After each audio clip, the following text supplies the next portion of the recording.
word today is reconcile. A couple weeks ago, I talked about the word repair, which means to fix something. Reconcile is even more than that. Reconcile is reconnecting and making things right. To reconcile is to acknowledge relationship and try to restore all the good and right things about relationship.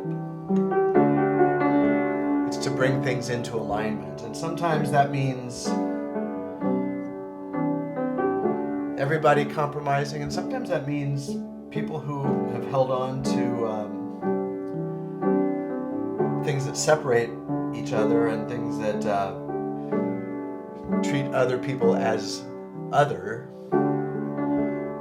letting go of that and moving back toward relationship. And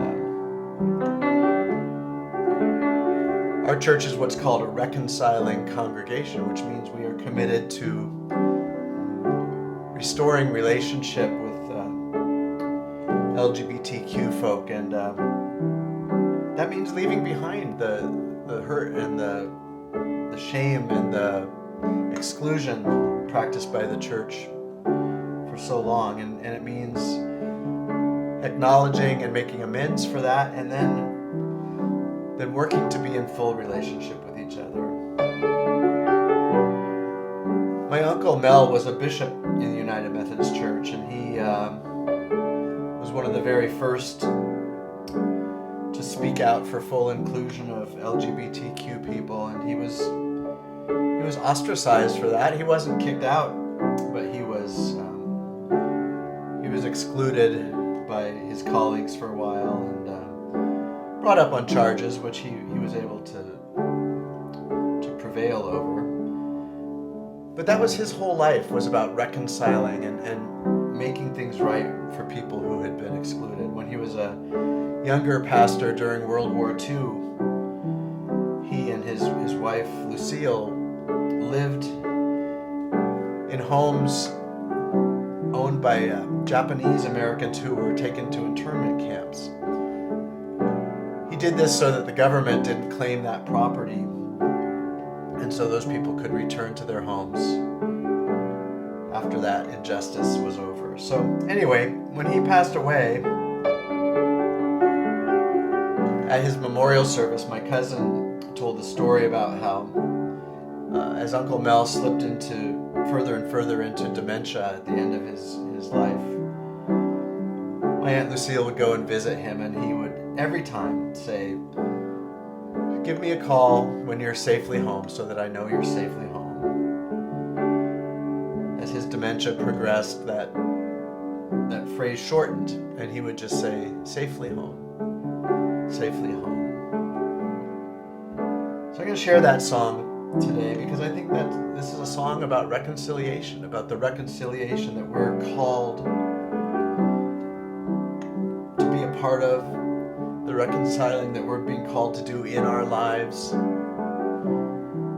and the reconciling we're being called to do as people of faith. So this is Safely Home.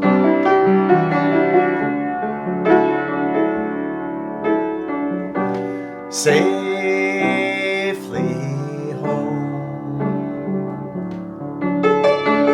Now you are safely home. You are welcome here with your friends and family near. Safely home.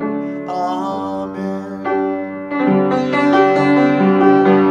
Safely home. Now we are safely home. We all are welcome here with our friends and family near. Safely home. Amen. Home is where your feet know they stand on sacred ground. Home is where love is the first and final sound. Home is where grace, peace, and forgiveness all abound. Come home, come safely home, come safely home. Safely home. Now we are safely home. We all are welcome here, with our friends and family near. Safely home, amen. Too many in this world can't call their home a safety place. Too many have decided who's excluded from God's grace.